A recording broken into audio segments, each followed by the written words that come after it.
Hello developers, let's start developing. Well, today is a bit of a special day since we're not gonna show how I solve the 11th day of Advent of Code 2023 because as you can see I have already solved it. Actually, I have a very nice video recorded of me solving it. There's just a single problem, there is no sound. So I did make a video, I did solve it, I did run into problem, I will tell you all about it, but the fact is that the task is solved and we don't have a solving video. But doesn't really matter because we have the code here. So first of all, what I did was define a cell type, and then the parsing is basically easy. It's a nested for loop. There will be a lot of those here when we're defining a row, and then each character of the line gets pushed as a cell. So when this thing finishes, we have a nice matrix of cells.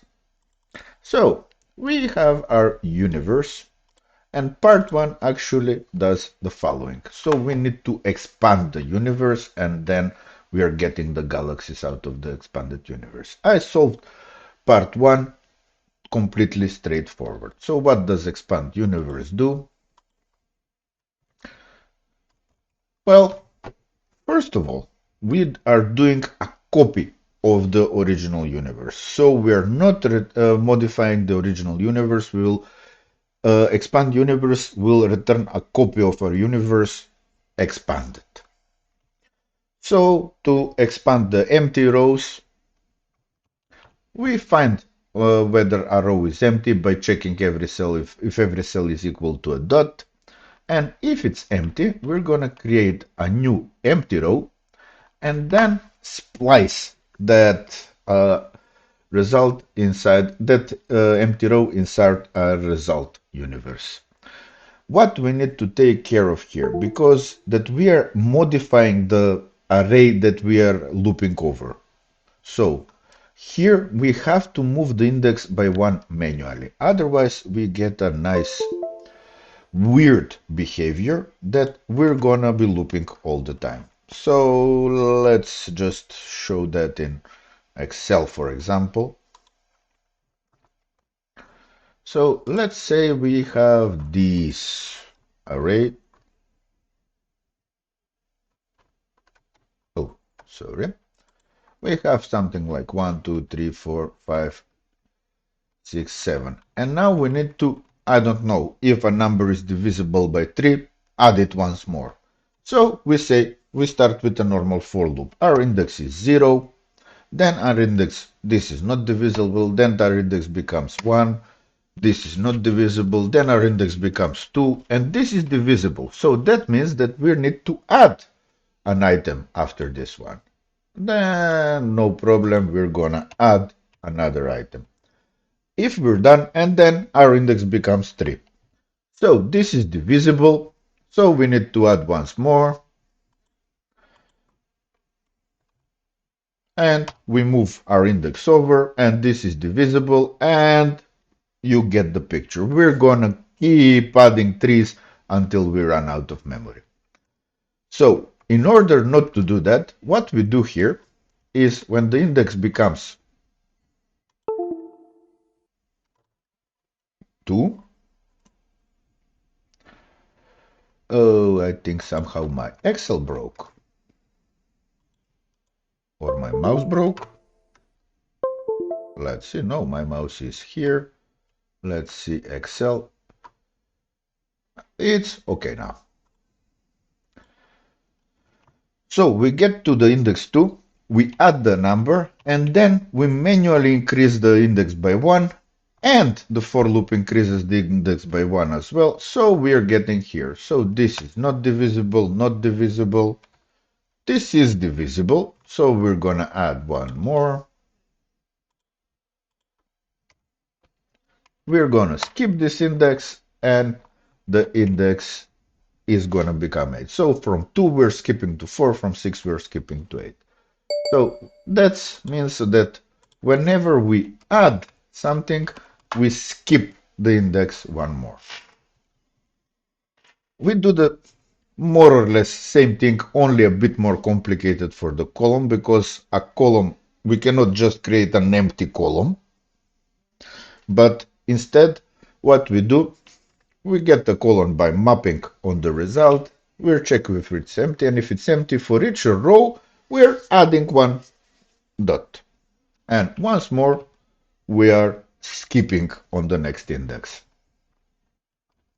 So the expansion code is relatively straightforward. And then we're just getting the galaxies. How do we get the galaxies? Nested for loop. The galaxies are an array of points. Nested for loop, we're moving through each row. We're moving through the universe, taking the rows. We're moving through the rows to take the cells. If the cells is a galaxy, add it to the result. What we do then, when we run yet another nested for loop, where we get the first galaxy, one of the galaxies, and we take another galaxy, which has a higher index than the first, so to avoid you calculating the same thing twice, we get their distance, and their distance is basically just it's a Manhattan distance, so we go in a straight line, so it's the difference of their coordinates. We get the sum, we return the sum. Works for the small input, works for the big input. Let's run this.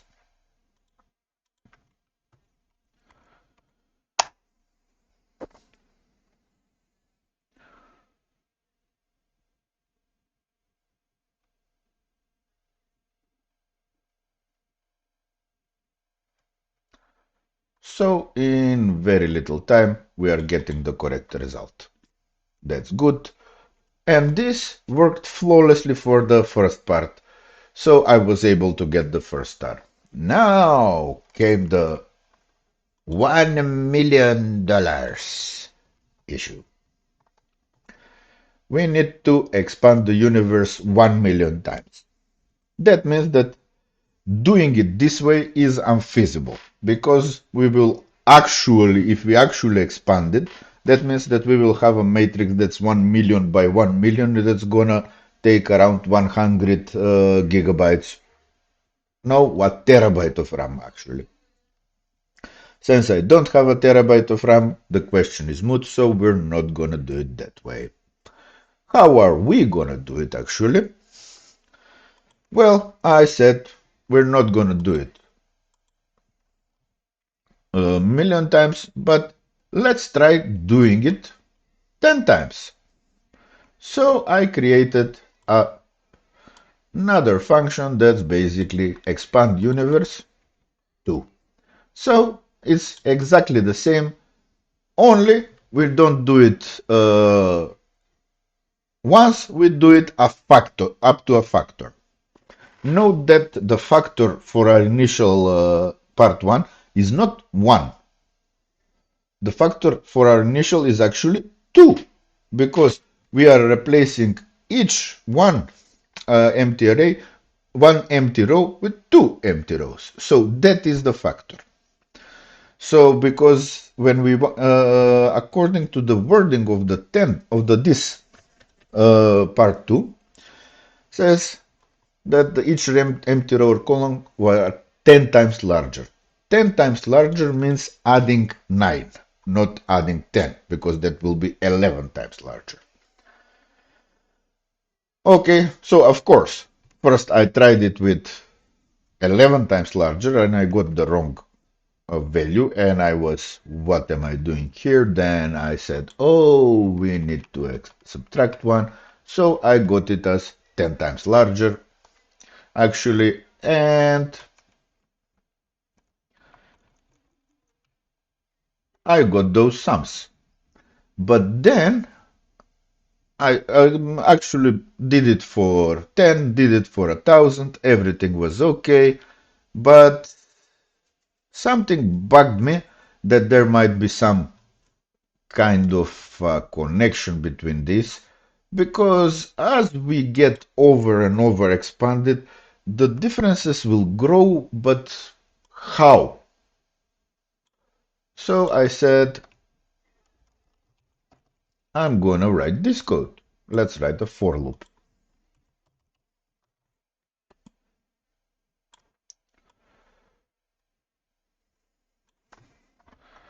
So this code actually says, well, starting from 1 factor 1 up to a factor 100, expand the universe, don't print the matrix. I had a version that printed the matrix. The matrices get bigger and bigger, and run basically part 1 using that factor. Log the values of the sums, log the differences. Because I had a feeling that the differences, something about the differences will be significant. Because we need to see how it behaves. And then I saw this. So the initial value is 292. The next value is 374, which was the one that we wanted to find out for the part 1. And then it grows and grows and grows by 82 each time. So when we grow this thing, if we kind of analyze it by this, we will note that we kind of have some sets of data. So this set of data, this 2 by 3 set of data, this corner, will never move away from each other because we're adding empty lines, but we're not adding within that set. So any differences within that set won't grow at all, but the differences between this one and this one, when we have one vertical line, will grow by 1 each turn. With this one, they will grow by 2 each turn. With this one, they will grow by 1. With this one, they will grow by 1, 2, 3. So it will be a certain amount of time of value. So we could, in theory, analyze the segments and say it will grow by this much and this much and this much, but I did an actual simulation and said, okay, it's the difference between the factor 1 and factor 2. So what I actually did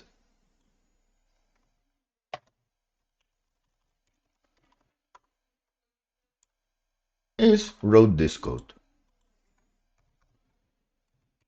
Get the galaxies of the original universe with a factor 1, basically, and get the initial sum. Then expand the universe by a factor of 2 and get the value. Then calculate the difference factor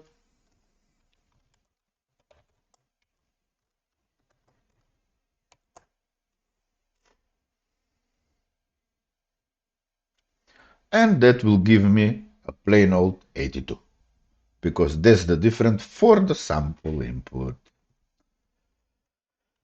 So if we want to see what the answer will be for 10, we just need to do this.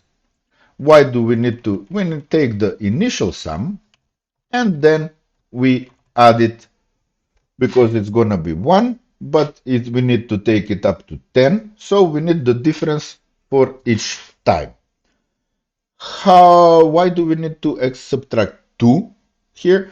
Well, one is because the factor is already included. So we already have one empty line. It's not 0 empty lines that we are adding. We have one empty line, so we're moving from 1 to 10. And the other one is just because the initial sum is actually contained here. So this is more like -1, -1. It's not -2. Let's see it now. It's gonna print out the 82 as well. Yeah, so we have 1030.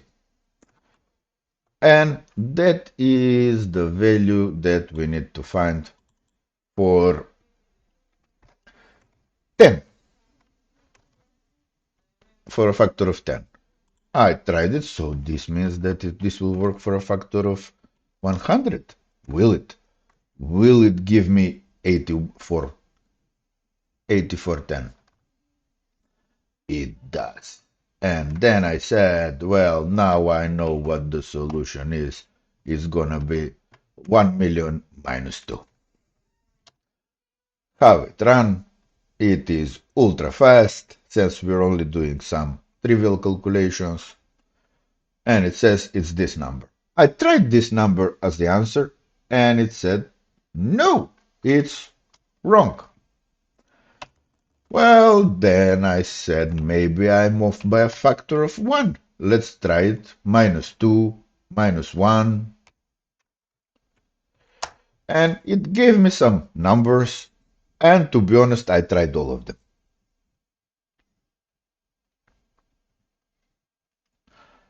And I was kind of scratching my head. I'm getting the correct data, but everything is wrong. And I even accessed the subreddit.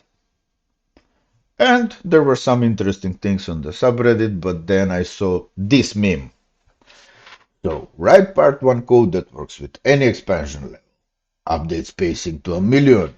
Then forget to change from sample to the real input. Wait. Forget to change from sample to the real input. Yeah, these are the values for the sample. Oh, so this means that I don't need this, and I don't need this, and I kind of don't need this, and this is the actual result. And we can just return it.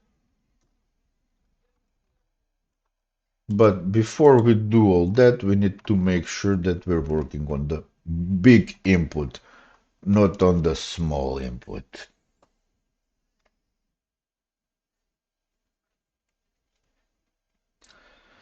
And it works relatively fast, 17 milliseconds. It gave us this huge number. And as you can see, that huge number is the actual solution for the second part of the puzzle. So if you like the story, if you like the code, don't hesitate to mash the buttons. So there's click and like and subscribe and notify and comment and share. So do whatever you like with those buttons except the bad button. Don't press the bad button. And keep developing.